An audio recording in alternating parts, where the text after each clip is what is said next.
I don't know exactly how to start it off. Like a good. Did you have any like questions in mind? Anything? Yeah, I just didn't want it to be like, uh, what's the word I'm looking for? Um, fast to get to it.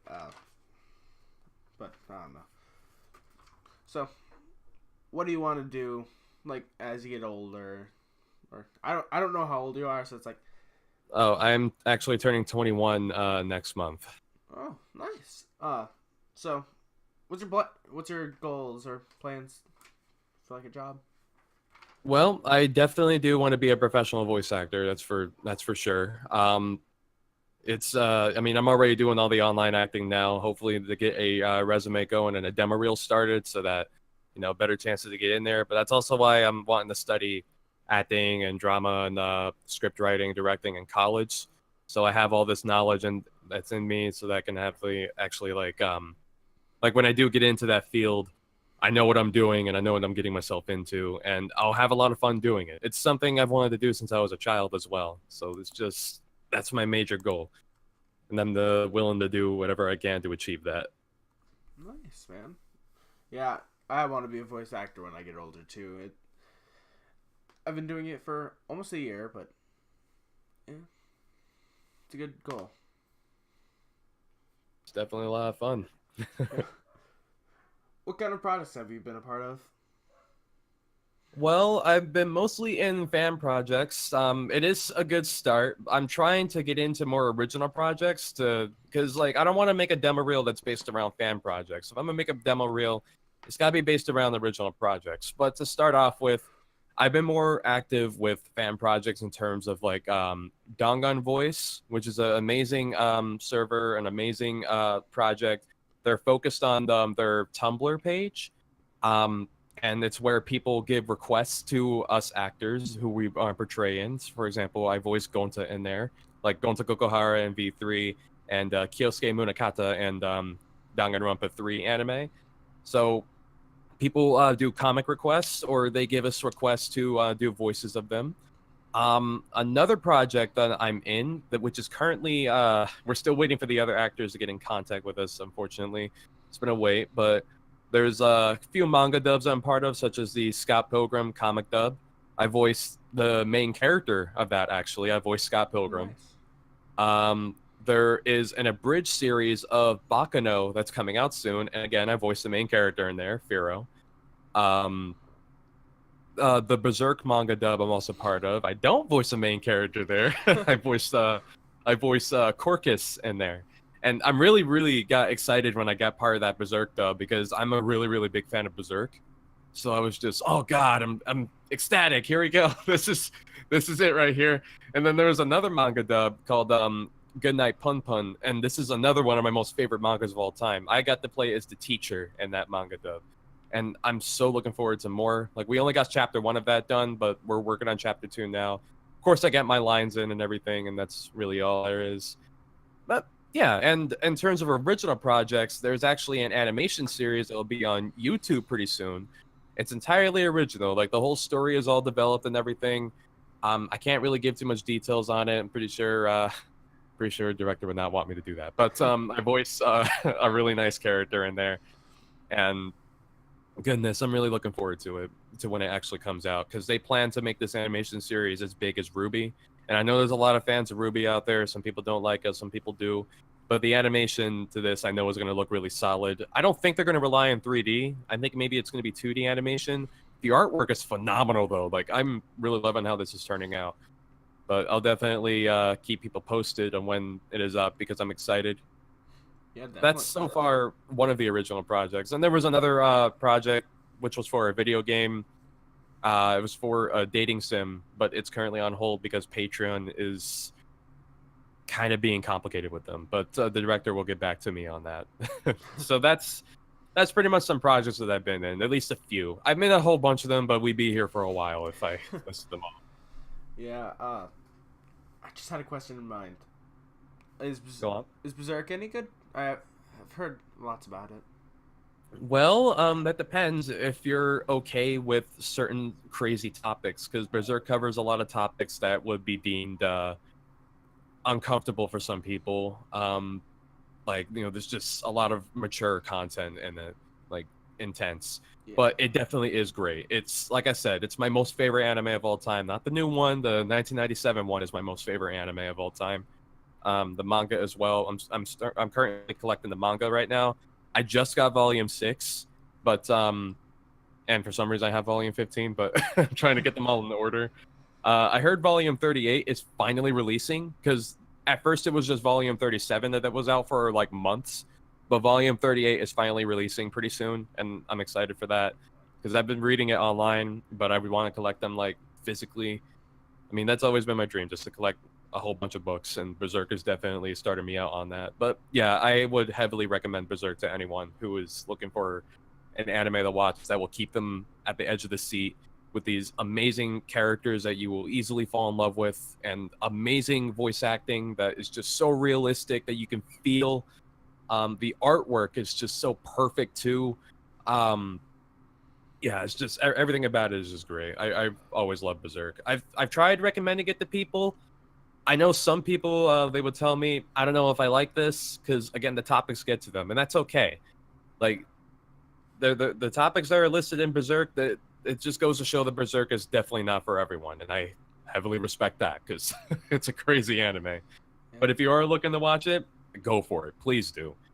Yeah, I'll try, or if I can find it somewhere on an app, I'll watch it. Hopefully it's on Funimation. No, I think Funimation now has the rights to Berserk, but they don't have. I don't know if they have the rights to show the original anime. They have the rights to the new anime, but not the old one. The old one actually had Anime Works, who had the rights to it, but Anime Works lost the rights to Berserk in 2013. So it was pretty much anyone's. It's basically that old anime is anyone's game to grab it. That's why you can actually find the whole series on YouTube. That's how crazy it is. There's no rights to the original Berserk anime, so you could just watch it on there until someone grabs it.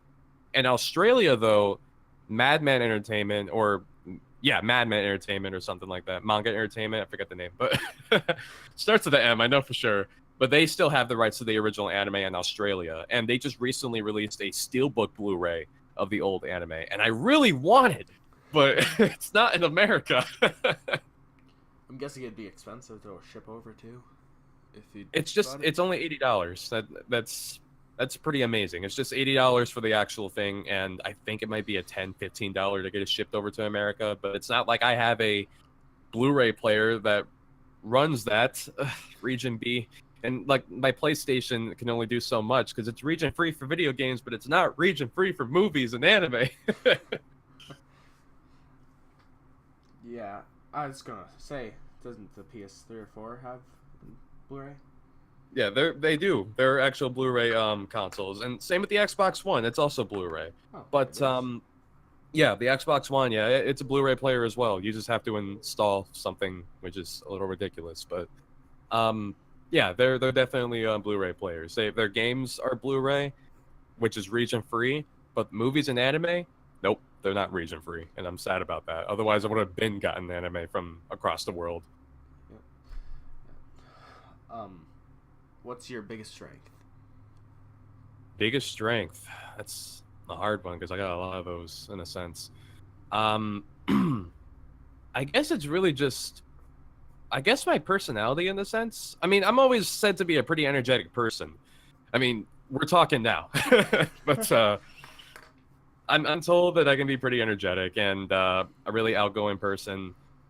So I guess my personality might be my biggest strength. I guess I could say I'm pretty easy to get along with. I'm easy to talk to with certain things, and it also helps me with voice acting, because people look at me and they ask me like, "Are you okay with doing these lines or something like that? What about some serious topics?" I'm like, oh, I'm all for it. Go for it. Throw the worst you got at me. I'll go crazy. Yeah, everyone I've met loves you. Like Kai and... Definitely the biggest squad right there. Definitely shouting out to Burning Faith and Kai and Kisa and Fishy, which is known as Gwen. I love them all to pieces. Rachel as well. Yeah, they're a major family to me, and I really do appreciate having them. And they think the same thing with me. My personality is energetic. I'm crazy. And just an actor that takes everything as well. Yeah, we haven't talked much, but from the time we've talked, I think you're a great person. I appreciate that. I think you're a good person too for waking up late. Any tips for people who want to talk to you or be your friend? What's that? Say that again. Any tips for people who want to talk to you or be your friend?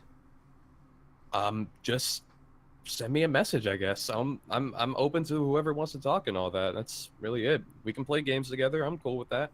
Sometimes I do streams of video games. I enjoy having people on the stream with me in a call while I'm playing the game. It's a lot of fun. Like just recently I streamed a Hat in Time, and I had 2 friends with me while I was streaming that. And there was actually a video of that stream of like the best moments of the stream that I put together. I do that with every stream. Every time I stream, I grab best moments of that stream and I put them together in a big video. I do some little edits in there, here and there, some really funny edits. Like the video has a Zero Escape 999 reference in there.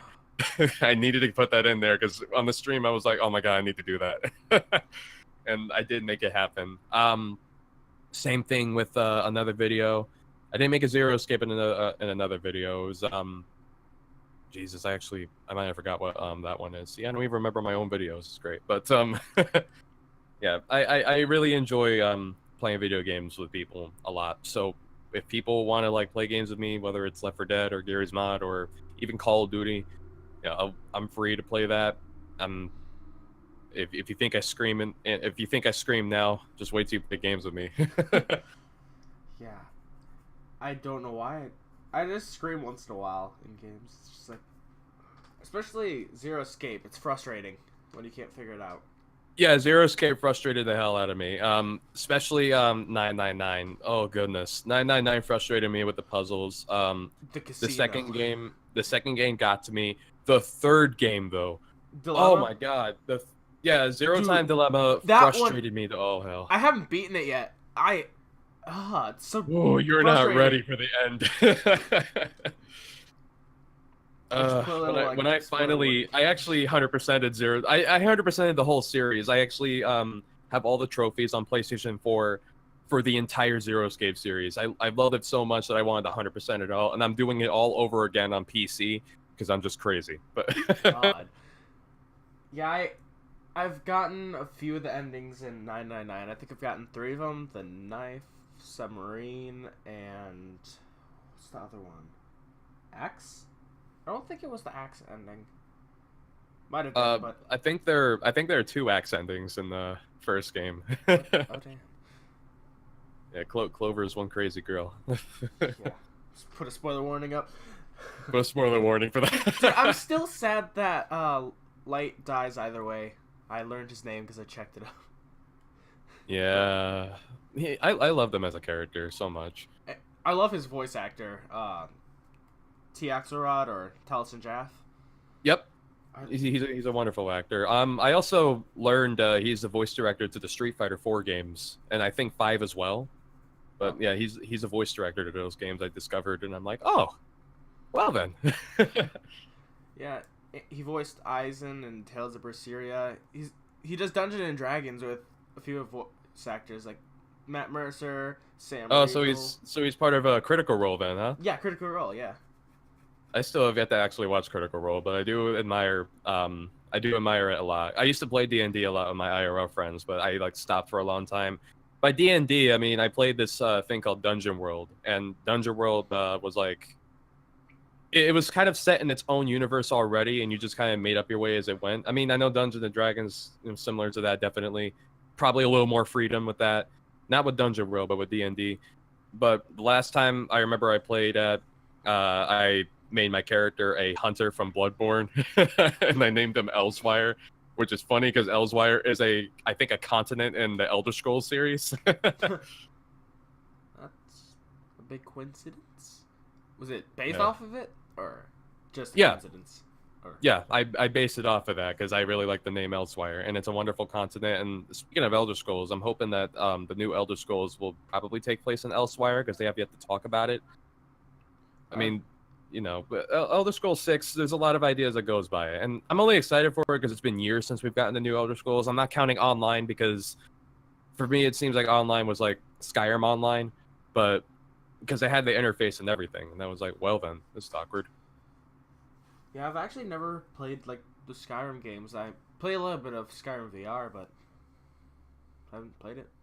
In terms of Elder Scrolls, I mean, I love Skyrim, but Oblivion is my favorite one in the series, next to Morrowind. Probably because, like, I grew up with those, and when Skyrim came around, I was like, oh, this is really gorgeous, but you can't make your own spells like you can in Oblivion, and that kind of is a turnoff.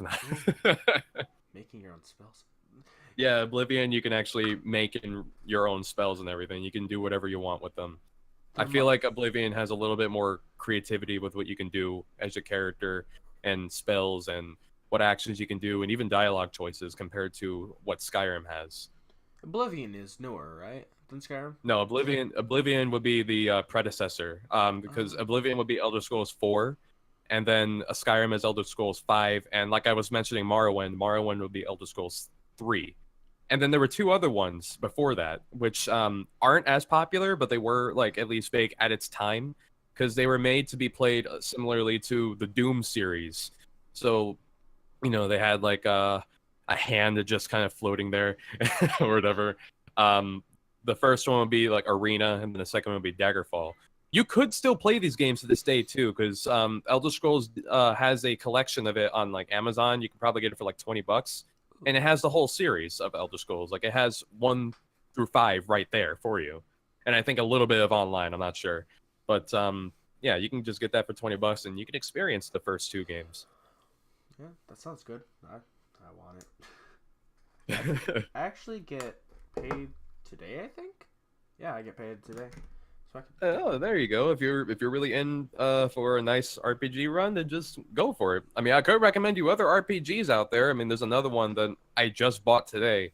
I'm probably gonna stream it. It's called Two Worlds. I heard too much about this game. I actually haven't heard anything about that.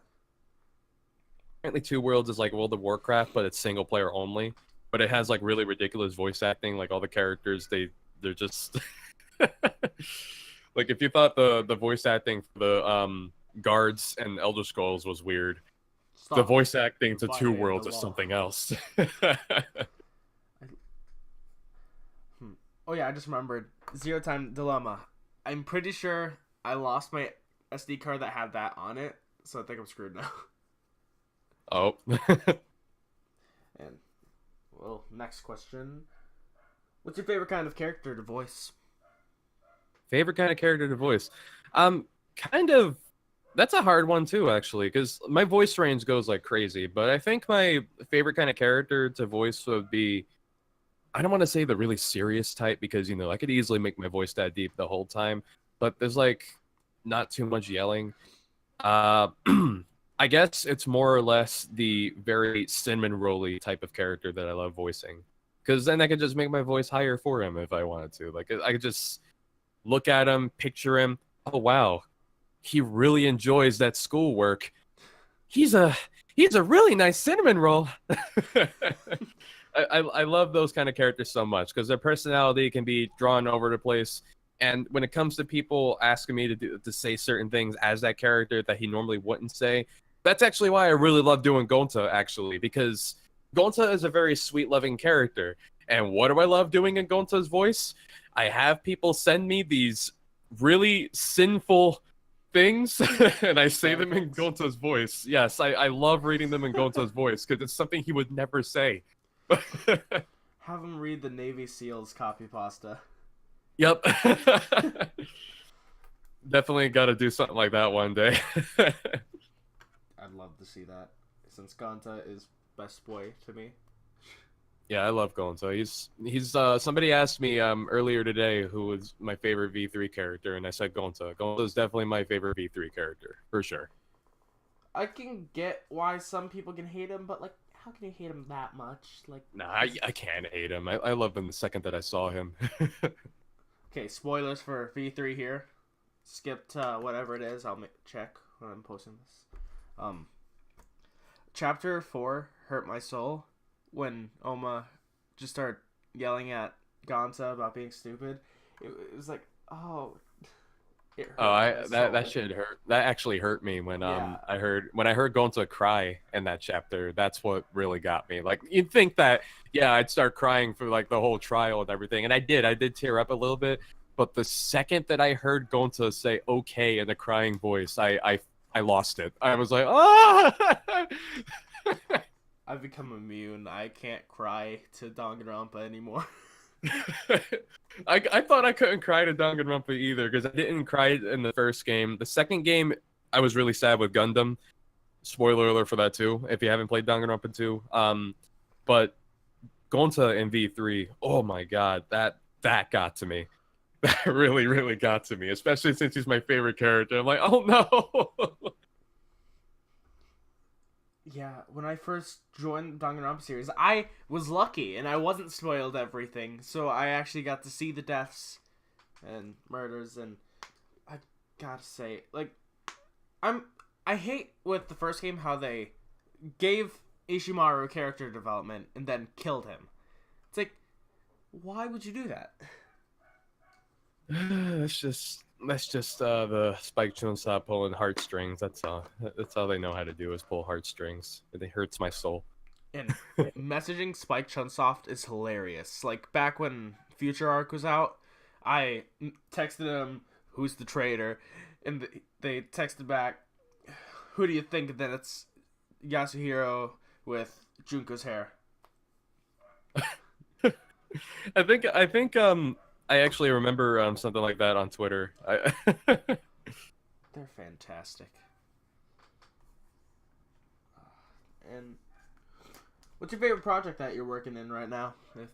Unless you rather not say, because um I don't really have a favorite. I mean, I want to say all of them is kind of my favorite. I really enjoy doing voice work for all the projects that I'm in. I don't necessarily have a favorite because a lot of them are so much fun. Actually, all of them are so much fun.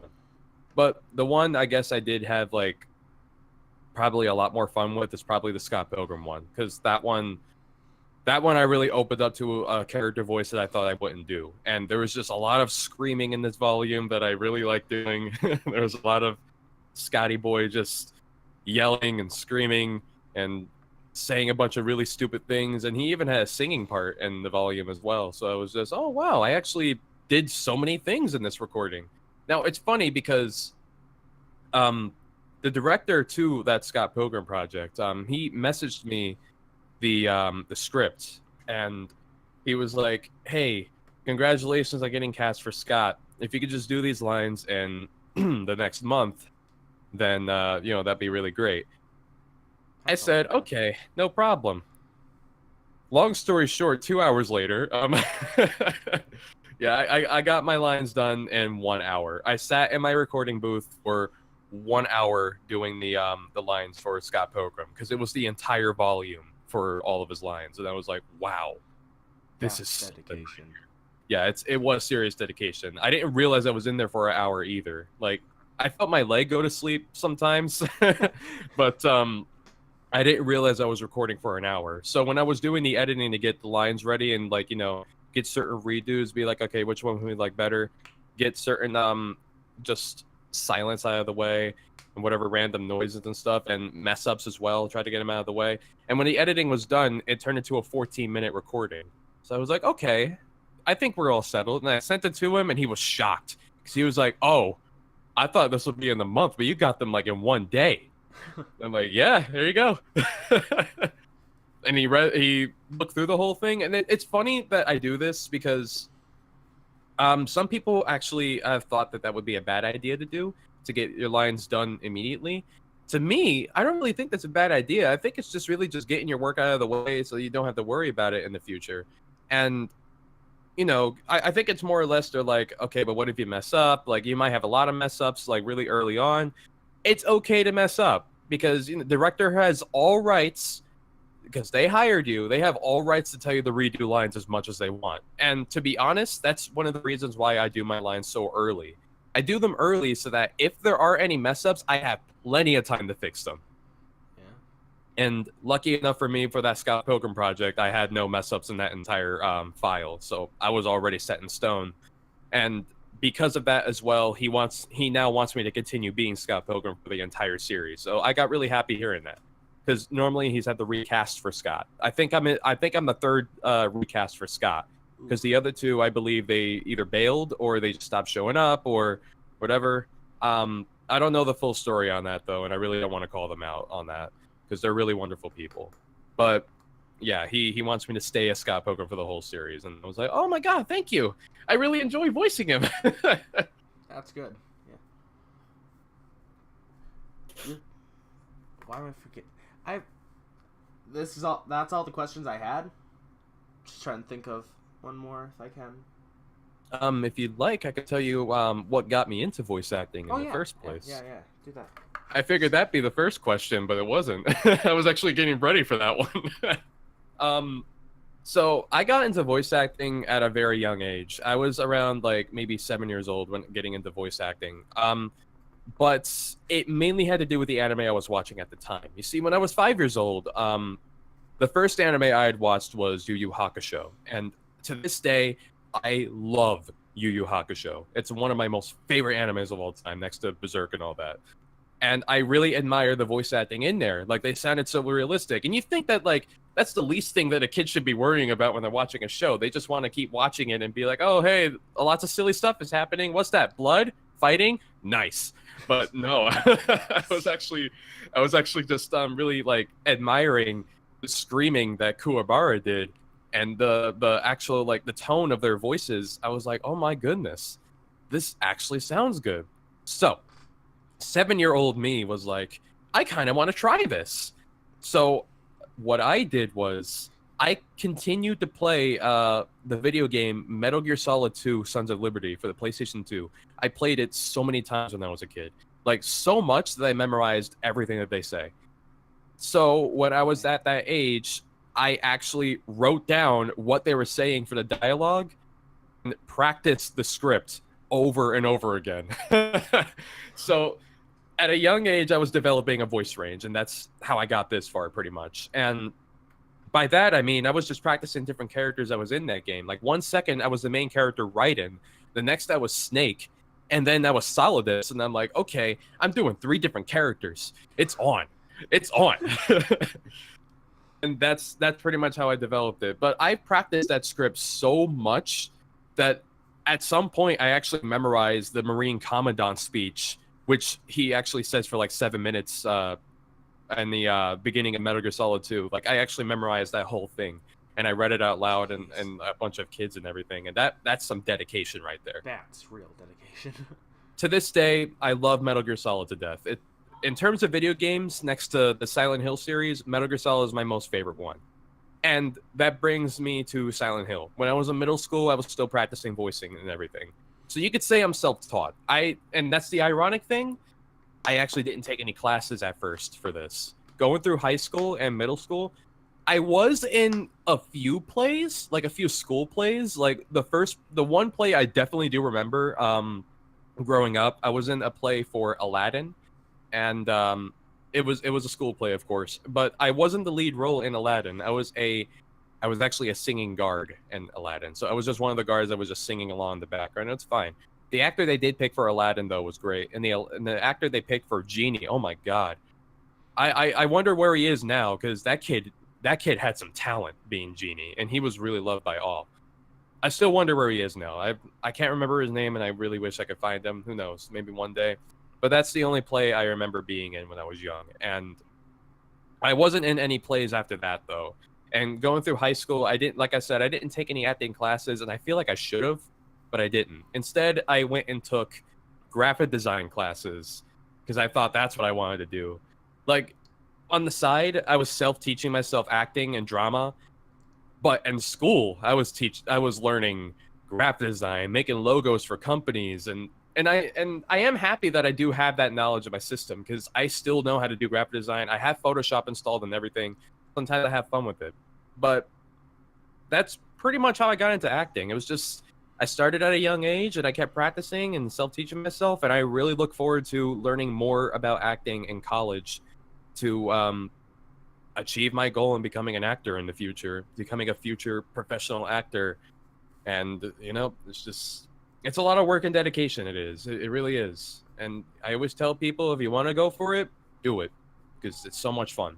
And just put as much time in it as you can. And that's part of why I became an online actor in the first place as well. Because, I started online acting around like 2015, but I wasn't very well known. And I kind of like put that to a stop for a while, even because I was going through like a few personal situations.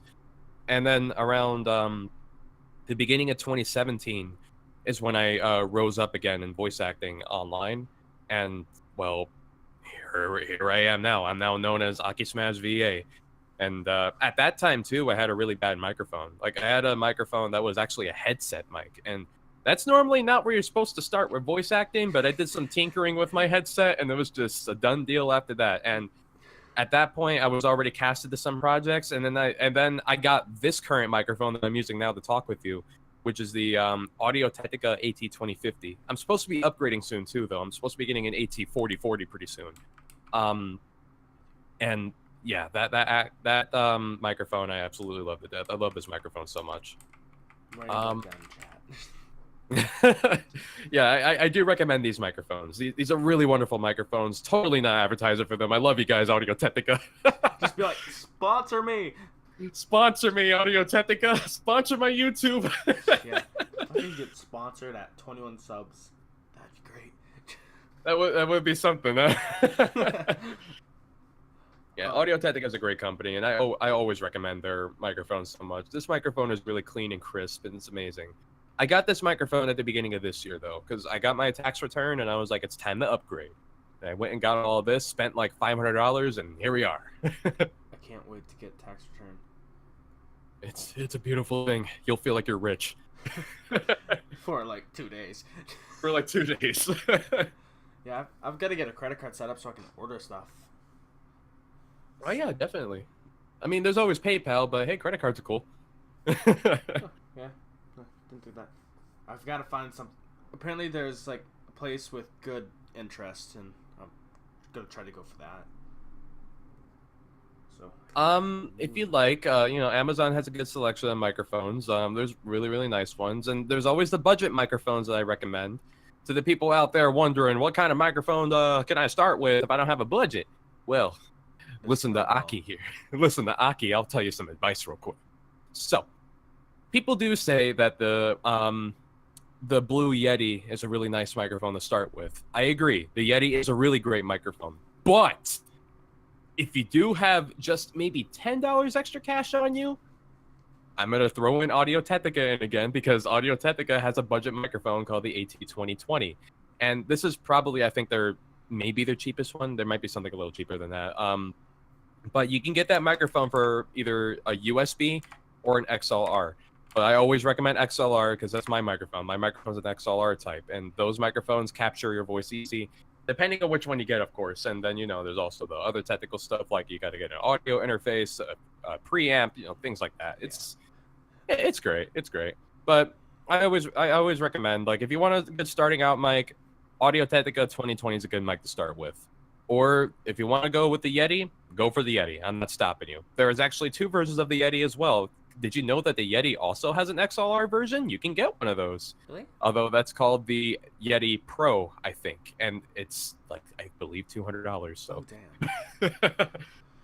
Yeah, I've been using this mic for, I think, since, like, November. It's the Blue Snowball, and I made a little pop filter for it. It's very shady. The Snowball. Yeah, like this pop filter's like shady looking. Like I think I used like paper clips, and like I just cut some legging off and put it around. Oh, I remember what it was now. It was a hanging I know what you did. Actually, that's a really good budget version of the pop filter, and I actually implore people to do that. If they don't have the money to get an actual pop filter, you can actually go for something like that. That actually does work wonders. Yeah, it might be a little shady looking, but it does wonders. Those handmade pop filters, they do get the job done. Yeah, it's just a little bit hard. I don't know what I did wrong, but I think I did something wrong because I just bent it around the mic because I didn't have like a wire clipper to like clip it off. so I just kind of like kept going around the mic. So it's a bit weird looking. But yeah, I think it works well. Practice makes perfect. I mean, if you like to, you know, there's pop filters. They usually sell for like $10, $10-15, maybe a little bit cheaper. The pop filter I got right now, this one was $15. I got it in the mail about a few months ago, and I love it to this day. Now, the trick to the pop filter is that you'll still hear the pops if you put it too close to the microphone. Right now, I have it close to the microphone because my gain is like at a point where I can't be going too far away from that, you know.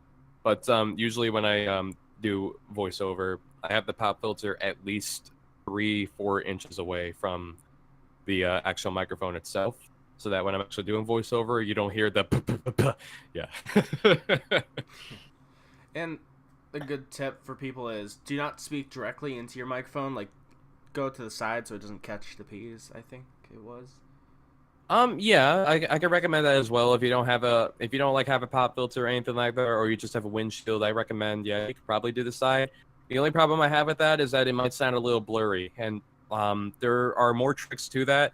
There's another trick I've heard, something about a sock method. Put a sock over your microphone. Oh yeah, putting like a few socks over it. I saw a video on that. You see, that's cool, but that actually makes the voice even blurrier, and that's why I'm not all for the whole sock method thing. I got a pop filter and I'm fine with that.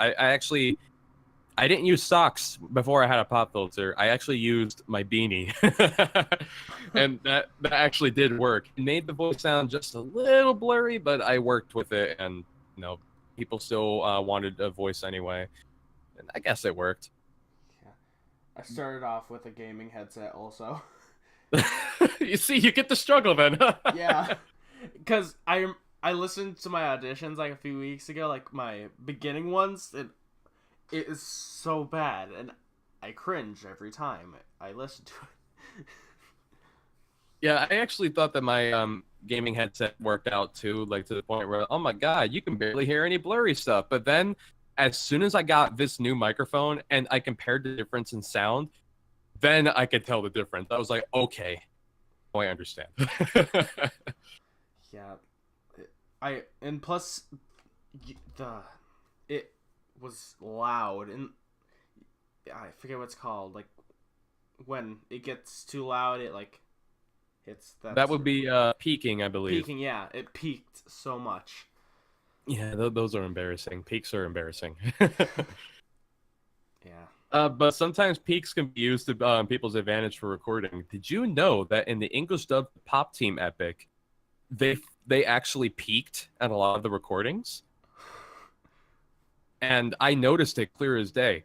Especially the one with Johnny on Bosch as one of the girls. There was a point where Johnny on Bosch was literally screaming in it. And that one peaked so bad. I could hear the peaking. It was so funny.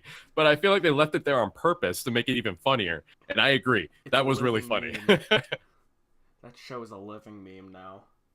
I love Pop Team Epic, and I'm glad that it's on Toonami now. Make the fan base even bigger. We got all the people that normally wouldn't watch anime online and watch it on TV. Now they know Pop Team Epic, and you know, I was a little scared of that because the fan base for Toonami is a little questionable. Not bashing on them, but when JoJo first appeared on Toonami, I was kind of concerned. Never seen JoJo. I recommend JoJo. As a matter of fact, I have a JoJo Blu-ray set coming in the mail today for Stardust Crusaders because it just came out a few days ago, and I have it coming in the mail today. It's out for delivery. Nice, man. Yeah, looking forward to when I get that in the mail, and I'm gonna binge watch the hell out of that one next. Since me, my brother, my mom, we all like anime. My dad doesn't. It's odd. We watched Tokyo Ghoul again recently, and I am going through another Tokyo Ghoul phase. I love it. Tokyo Ghoul is good. I definitely recommend the manga as well. Yeah. Really great series. Manga is way better than... Because Route A apparently isn't canon anymore. No, I didn't think it was canon in the first place. Because it's way different. Yeah. I mean, the anime is really great too, but, you know, the order of things happening was like all over the place, because something happened first in the anime, but it happened later in the manga, and I'm like, hold on, what? Yeah, and spoiler alert for Route A, like beginning of it. Or well, it's not that matters. Or well, it kind of does, but I didn't know Hide actually had his face eaten and stuff. Yeah. Oh yeah, that's some beautiful stuff. Yeah, because in the newest chapters of Tokyo Ghoul. Oh wait. I'm done talking. I'm not gonna. Alrighty. I almost just spoiled something. Well, thank you for coming in and let me interview you. I actually really appreciate this. Yeah, I was pretty excited for the interview. I'm like, oh wow, I get to talk about myself. Yay! Yeah, you could use it on a resume, but I don't think it would be much help because I'm not good at the questions. Definitely. Yeah, thank you for coming in. Yep, I appreciate the interview. Thank you so much.